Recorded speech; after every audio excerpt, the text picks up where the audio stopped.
सबसे पहले बात जहरीले कफ सिरप की। दरअसल इस मामले में एक और बड़ा खुलासा हुआ है। 19 मासूमों की जान लेने वाला ये कफ सिरप। इस मामले में बड़ा खुलासा ये हुआ है कि तमिलनाडु की कंपनी ने जहरीला केमिकल खरीदा था, और ना केवल जहरीला केमिकल खरीदा था बल्कि बिना जांच बिना टेस्ट किए ही इस केमिकल से सिरप बनाया जा रहा था। घटिया क्वालिटी का प्रोपिलीन ग्लाइकॉल खरीदा गया था दवा बनाने वाली कंपनी की ओर से, वो भी 100 किलोग्राम जहरीला केमिकल, और इसी के जरिए इस कफ सिरप को तैयार किया गया था। वही कफ सिरप जिसे पीने के बाद बच्चों की किडनी फेल हो गई और 19 बच्चे काल के गाल में समा गए। जांच के लिए गठित एसआईटी की टीम तमिलनाडु पहुंची है।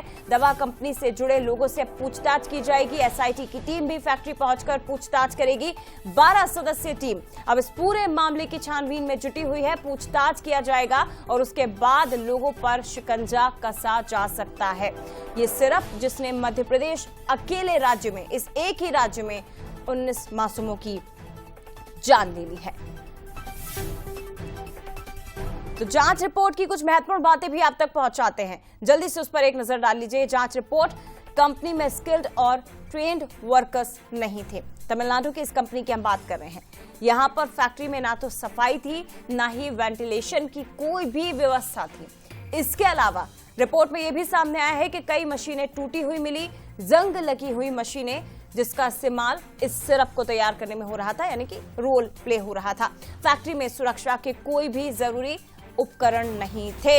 एक और बड़ा खुलासा: छिंदवाड़ा, बैतूल, नागपुर, मध्य प्रदेश के अलग अलग हिस्सों में 19 मासूमों की जिंदगी छीनने वाली ये कफ सिरप अब इस मामले में जिम्मेदार जब कार्रवाई कर रहे हैं तब जाकर खुलासा हो रहा है, जो कि हैरान कर देने वाला है। सीधे रुख करते सूरज शर्मा का हमारे साथ इस वक्त लाइव जुड़ गए हैं।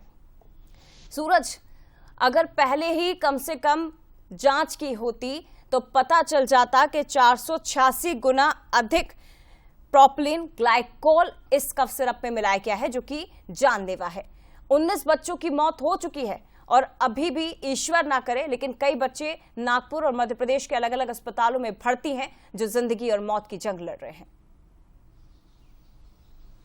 देखिए, इस मामले में बहुत ही बड़ा खुलासा हुआ कि जिस तरीके से जो लिक्विड खरीदा गया था प्रोपिलीन ग्लाइकॉल, वो एक नॉन फार्मास्यूटिकल लिक्विड है, यानी कि उसको फार्मास्यूटिकल कंपनी यूज नहीं कर सकती है। तो ऐसे में ये सबसे बड़ी बात यह है कि आखिर जब इस कंपनी को यूज करने के अधिकार ही नहीं थे तो किस तरीके से इस लिक्विड को खरीदा गया। इसके साथ ही 486 गुना ज्यादा क्षमता इसकी प्रोडक्शन की थी, यानी कि आप समझ सकते हैं कि कितने गुना ये प्रोडक्शन इसका किया सकता है। इसके साथ ही जो बड़े खुलासे ये भी हुए हैं कि ये सिरप ना ही बच्चों के बल्कि हाथी के बराबर किसी बड़े जानवर के ब्रेन और किडनी को खराब कर सकता है। तो आप समझ सकते हैं कितना जहरीला ये ग्लाइकोल प्रोपिलीन रहा है शायद। लेकिन इसके पीछे क्या कारण रहा है, कंपनी में कौन कौन लोग शामिल थे, और जिस तरीके से कंपनी का बैकग्राउंड निकलकर सामने आ रहा है कि छोटा सा 3 BHK एक जो घर साहिब जैसा बना है फैक्ट्री, उसमें इसको बनाया जाया था, ना जहां पर कोई साफ सफाई थी, ना कोई वेंटिलेशन था, ना एक्सपर्ट वहां पर कोई फार्मास्यूटिकल कंपनी के लोग थे। तो आखिर कंपनी जो कंपनी चला था उसके ऊपर भी माना जा रहा है कि मामला दर्ज होना चाहिए।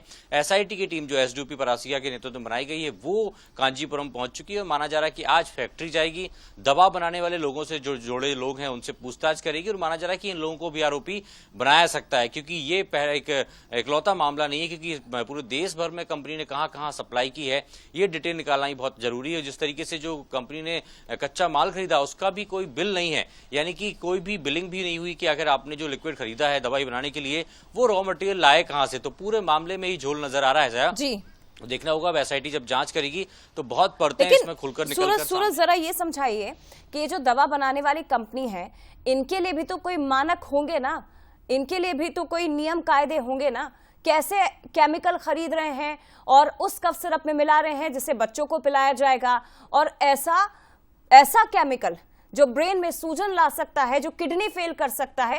कैसे नियमों के खिलाफ, तमाम नियमों को ताक पर रखकर ये कंपनी चल रही थी और उसके बावजूद केमिकल खरीदा जा रहा था? क्या किसी जिम्मेदार को इसकी भनक तक नहीं लगी?